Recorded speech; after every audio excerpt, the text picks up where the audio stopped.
please subscribe and don't forget to press the bell icon to get notified whenever we upload a new video.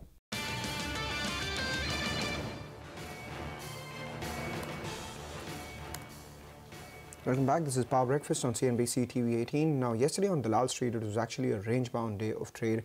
Markets bought some time ahead of Karnataka polls, the results of which are due just a couple of hours from now. The Nifty managed to end flat with a positive bias, managed to hold on to that 10,800 mark. The Sensex too followed suit to hold on to that 35,556 mark as well. The mid-caps, though, they continued their underperformance for the fourth trading session and ended with more than 230 points in the red. The banks mildly outperformed with a 62-point gain ahead of the Karnataka elections and the results. What are the key things to watch out for in trade today? Anisha joins us now.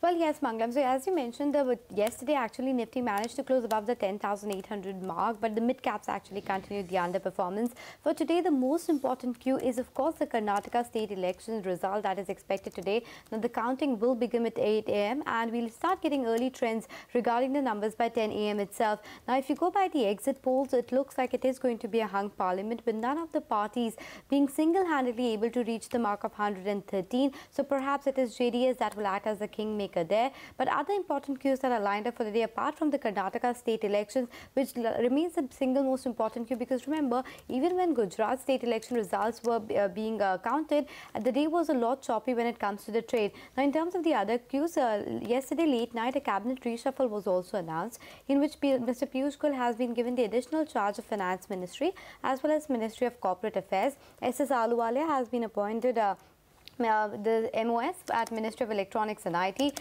Rajyavardhan Singh Rathod has been given the charge of I&B industry, as well as Smriti Irani will now handle only the textile ministry. So those are the political cues that we will watch out for in trade today. Other than that, CPI data also came in through. Now the WPI data had shot up yesterday, but CPI as well gained around 4.58% is what it came at, versus a poll of around 4.45%. If you look at the core CPI, now that climbed by 30 basis points and came in closer to 5.8%.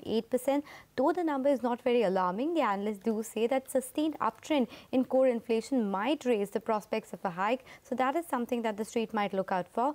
Other than that, if you look at the provisional cash numbers that we saw in the markets yesterday, for FIS there was a net buy figure of 700 odd crores. Now, before getting too excited, there might be a one-off element of the deal that happened on Emphasis stock yesterday. GI has also bought around 687 crores. If you're talking about global cues, the American indices ended in the green. Asia for right now was showing us a bit of mixed trend, with Nikkei trading in the green, but SGX Nifty suggesting a flattish start with a negative bias. But Mangalam, it's going to be all about domestic cues, especially the political cues today, that will rule the Indian trade markets today. Absolutely. Political exchange, that is something we'll be watching out for. But what are the stocks you're looking out for? Well, top of mind is, of course, HUL. Now, that stock really surprised on the upside. The domestic volume growth came in at 11% versus expectation of 6-8%. EBITDA margin expansion more than what we expected. Management is saying that rural growth is back, and perhaps that would be seen in the stock today as well. Other than that, KC also came out with good set of numbers. The expectations were heightened, but this company managed to beat those expectations yet again. The PAT came in 196 crores versus expectation of 160 crores.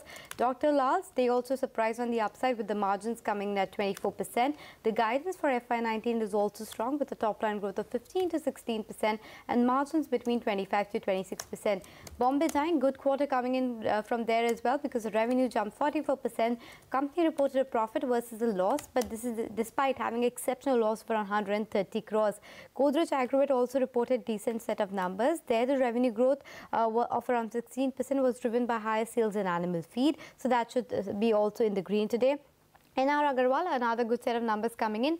Revenue jumped over 21% and the company reported a profit of 24 crores versus a loss last year. JK Paper, the margins have improved, the profit is high. Expect a green tick on that one. Remember, today there are some important changes expected in the MSCI India index as well. So there would be few additions, likes of Avenue Supermart, Indigo, Pidilite Power Grid, and some deletions in the likes of ACC, IDFC Bank, etc. We'll talk about those later in the day as well. NALCO has inked an MOU with the government with this target of around 9,350 to be the revenue from operations for FY19. That should be important. Fortis continues to remain in focus because Manipal TPG has made a revised offer at 180 per share versus 160 per share. OMCs will be in focus because crude has started inching up again. The crude hits again $78 per barrel. And a lot of results lined up for trade today, Manglam. Lupin, Britannia, PNB, Crompton Consumer, and a lot of banking names. So all of those will be in focus as well. Well, it is the D-Day for Karnataka ahead of poll results expected today. With the exit polls predicting a hung assembly, Congress is reportedly in touch with Deve Gaura's JDS with a Dalit Chief Minister proposal. My colleague Rukmini Rao is on the ground with a heads up of what can be expected today. Rukmini, good morning, over to you.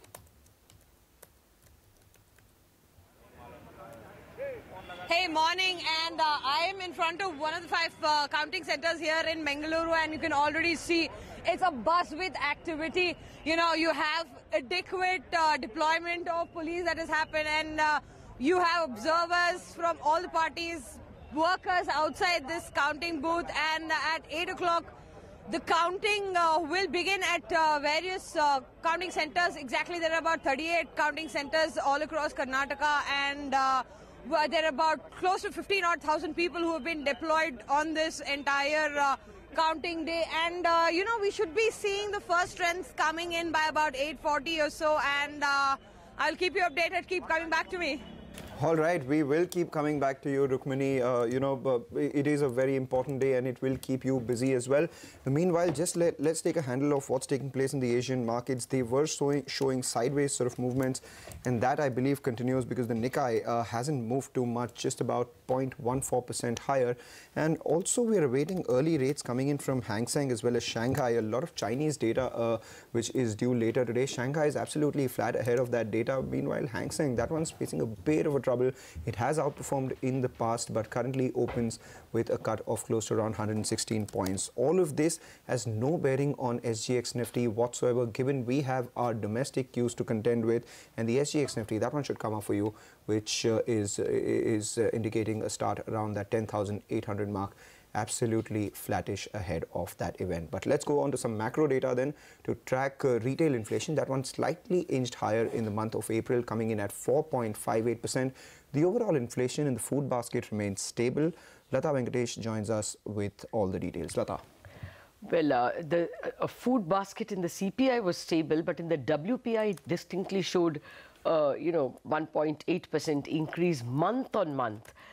In the CPI, the shocking element of the WPI continued at the headline level.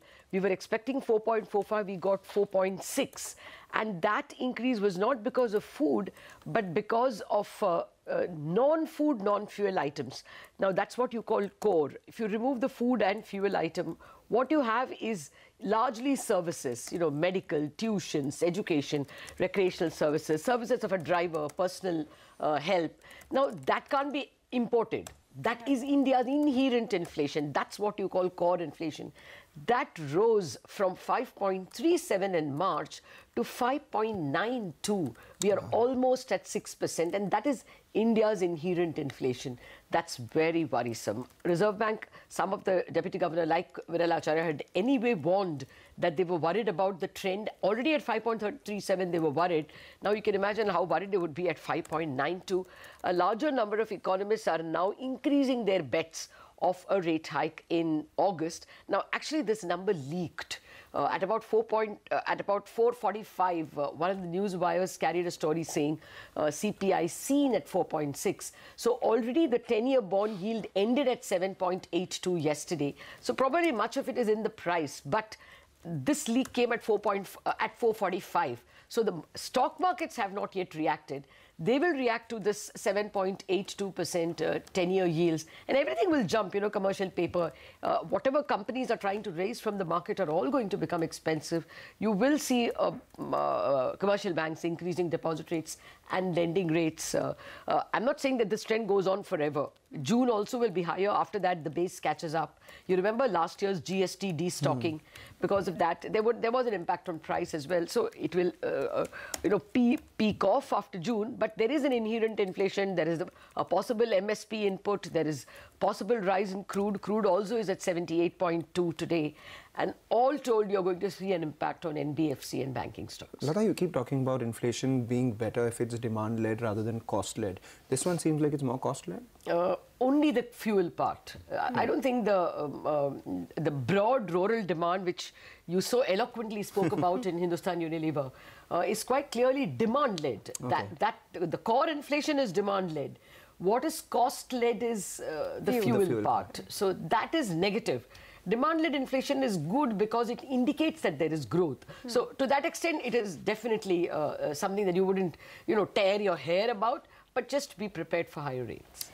Okay, be prepared for higher rates. That is perhaps the word coming in from Lata as well. Thank you, Lata, for joining us and putting that into perspective. In fact, that is the question we asked a lot of experts as well, whether they believe that a rate hike is around the corner after the spike that we saw in the core inflation yesterday. Here is what they had to say. I don't think a June rate hike should be, when the recovery, the numbers which came out on the IIP last month, last week, you have seen the numbers, the growth is still at an incipient stage.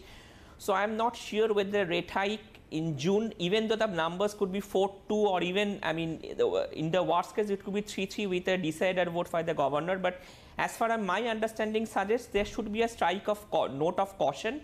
But a June rate hike or any action as of now looks a little bit distant to me. I'm not saying it's possible, but because in August the numbers will start actually receding from June onwards. But the RBI will not have the numbers in June when the policy is announced. So that is going to be the major handicap for the RBI in August. RBI action, I had already pointed out that I am not really looking at June, and I would be looking more at an August where the probability has definitely got elevated with these inflation prints. From an inflation standpoint, I think the RBI's latest trajectory is likely to be exceeded in the first half of the year at least. Yes, the numbers might actually come down beyond that, but for the year as a whole, I think we are looking at a 4.5 to 4.6% average inflation, and that could remain worrying from the Reserve Bank's perspective, given that core inflation remains on the higher side. All right, let's move on to the big political development late last night. Cabinet reshuffle. Railways Minister Piyush Goyal, he's been given the additional charge of the Finance Ministry, while Arun Jaitley, he's recovered from a kidney transplant he underwent yesterday. Rajyavardhan Singh Rathod, on the other hand, has been made the new Information and Broadcasting Minister, while Smriti Irani will now handle only the textiles portfolio. We also spoke with a host of experts to get their views on this development. Let's listen into what they have to say. It's a great thing to happen because you can't run a country without a finance minister full-time, although Piyush Goyal will not be a full-time finance minister, and I think that's the problem here. I think there's a clear signal as well that fiscal will be now a little bit more loosened up compared to what it was. I think it's a very clear signal. And unfortunately, not having a full finance minister will have its own implications. But by and large, it's good somebody's filling in. He's part of the political caucus, so he has the ear of the Prime Minister. To that extent, policies will not suffer. But I think you will see very clearly this change will bring fiscal loosening up in the immediate future. It may have been a rumor, but it's not a surprise. I think he is going to be out of commission for some time. A kidney transplant is not a small thing. And he requires rest and recuperation, and without the tensions of running the finance ministry on a daily basis. What is going to be interesting to watch now is what Mr. Goyal is going to do. Is he going to be a night watchman? Is he going to do a holding operation? Or is he going to try and put his own stamp on the finance ministry? In which case, when Mr. Jaitley recovers and comes back to the finance ministry, as I'm sure he will, what will he do with Mr. Goyal's legacy?